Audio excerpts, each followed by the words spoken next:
যে 250 জন জঙ্গির উপরে পরীক্ষা চালিয়ে দেখেছে যে তাদের উগ্রবাদী হওয়ার পেছনে 80% পেছনে মূল কারণ ছিল তথ্য প্রযুক্তির অবাধ ব্যবহার। সেখানে আপনি কি বলবেন?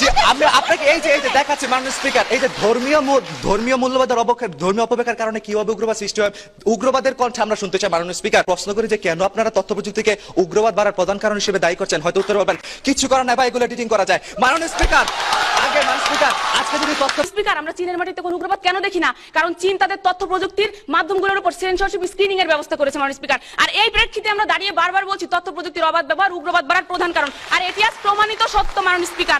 সরকারি দলের মন্ত্রী বলে গেলেন চীনে নাকি কোনো উগ্রবাদ হয় না। মাননীয় স্পিকার, উইগরে যে মুসলিমের উপর অত্যাচার করা হচ্ছে তা কি উগ্রবাদী নয়? মাননীয় স্পিকার, তারা আজকে আমাদেরকে ইউনেস্কোর প্রধান তথ্য দিচ্ছে। মাননীয় স্পিকার, মাইকেল কিমেলসের book healing from hate, how young men get into and get out of violent and extremism নামক যে বই, সেই বইতে তিনি 100 জন উগ্রবাদের সাক্ষাৎকার নিয়েছেন এবং তাদের উগ্রবাদ বয়সের পিছনে যে কারণগুলো তারা ব্যাখ্যা করছে সেগুলো ছিল মাননীয় স্পিকার সামাজিক বৈষম্য, পলিটিক্যাল আনরেস্ট এন্ড তাদের বর্তমান সময়ে তাদেরকে নিজেদেরকে সেভিয়ার বাবা। মাননীয় স্পিকার, দ্য গার্ডিয়ান প্রকাশনা এটি প্রকাশিত হয়। মাননীয় স্পিকার, প্রথম আলোর উদ্যোগে একটি জরিপ চলে এসেছে। মাননীয় স্পিকার, প্রথম আলোর উদ্যোগে করা ওআরজি কোয়েস্টের একটি জরিপে বাংলাদেশে এই জরিপে অংশ নেওয়া 78% তরুণ মনে করেন বাংলাদেশে উগ্রবাদ বৃদ্ধি পাচ্ছে ধর্মীয় অপব্যবহারের কারণে, এবং 72% তরুণ মনে করেন বাংলাদেশে উগ্রবাদ বৃদ্ধি পাচ্ছে দারিদ্র্য এবং বেকারত্বের কারণে, এবং 49% তরুণ মনে করেন সামাজিক অবক্ষয় থেকে উগ্রবাদ বৃদ্ধি পাচ্ছে।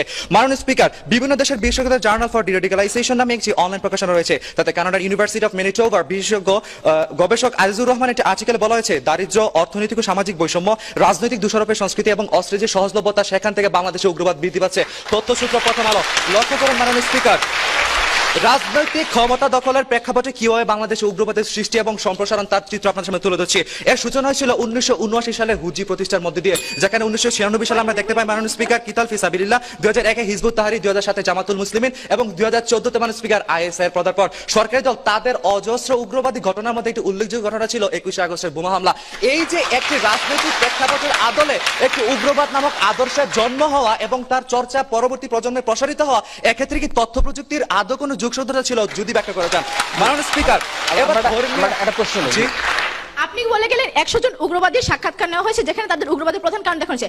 আমাদের বাংলাদেশ পুলিশ কিছুদিন আগে একটা সমীক্ষা চালিয়ে দেখেছে যে 250 জন জঙ্গির উপরে সমীক্ষা চালিয়ে দেখেছে যে তাদের উগ্রবাদী হওয়ার পেছনে 80% পেছনে মূল কারণ ছিল তথ্য প্রযুক্তির অবাধ ব্যবহার। সেখানে আপনি কি বলবেন? আমি আপনাকে এই যে দেখাচ্ছি মাননীয় স্পিকার, এই যে ধর্মীয় মূল্যবোধের ধর্মীয় অপব্যবহারের কারণে কিভাবে উগ্রবাদ সৃষ্টি হয়, উগ্রবাদের কণ্ঠে আমরা শুনতে চাই। মাননীয় স্পিকার, আমাদের চলে যাবে 2016 সালে, যেখানে বাংলাদেশে 7 জন উগ্রবাদী আমাদের র্যাবের কাছে আত্মসমর্পণ করেছিল, যেখানে আমাদের আজকে মাননীয় প্রধান অতিথি নিজে উপস্থিত ছিলেন। তাদের মধ্যে ছিল মাননীয় স্পিকার সালাউদ্দিন ওরফে সুজন, গাইবান্ধার মাহমুদুল হাসান, মাসুদ রানা, হাফিজুর রহমান সহ আরো অনেকেই। তাদেরকে জিজ্ঞাসাবাদে তারা বলেছিল আমাদেরকে ধর্মীয় অপব্যবহারের মাধ্যমে উগ্রবাদী করা হচ্ছে। মাননীয় স্পিকার, এরকম লাখো লাখো প্রজন্ম আজকে ধর্মীয় উগ্রবাদের কারণে মাননীয় স্পিকার উগ্রবাদ হচ্ছে। তাই তো স্যার 2016 সালে নর্থ সাউথ ইউনিভার্সিটি বলেছিলেন ইউনিভার্সিটির বাইরে থেকে ইসলাম শিক্ষা নিও না, কেননা তারা তোমাদেরকে সঠিক ব্যাখ্যা দিতে পারবে না। মাননীয় স্পিকার, আচ্ছা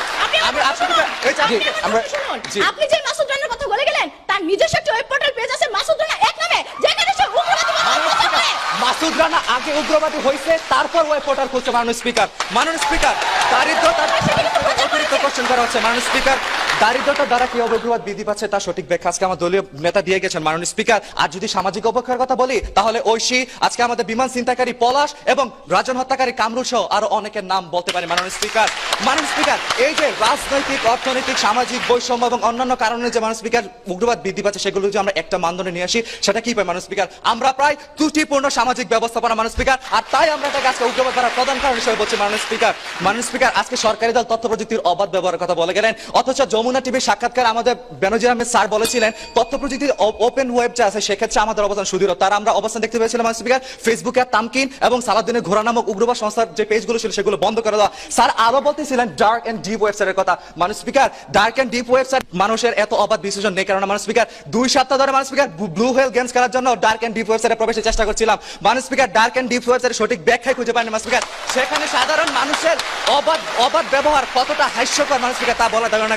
সরকারি দল আজকে প্রশ্ন করি যে কেন আপনারা তথ্য প্রযুক্তিকে উগ্রবাদ বাড়ার প্রধান কারণ হিসেবে দায়ী করছেন? হয়তো উত্তর পাবেন কিছু করার নাই বা এগুলো এডিটিং করা যায়। মাননীয় স্পিকার, আজকে যদি তথ্য প্রযুক্তির কারণে উগ্রবাদ বৃদ্ধি পাতো তাহলে মাননীয় স্পিকার লাখ কোটি কোটি খরচ করে বঙ্গবন্ধু স্যারের উদ্ভাবন করা হতো না, বাংলাদেশকে শিক্ষা ব্যবস্থাকে ডিজিটালাইজেশন করা হতো না। মাননীয় স্পিকার, তাই লেখকের ভাষায় বলতে চাই সরকারি দল চর্মচক্ষুকে বড় না করে কল্পনা অনুভূতি চক্ষুকে বড় করে তুললে সমাজ ব্যবস্থার মূল কারণটা আপনারা দেখতে পাবেন।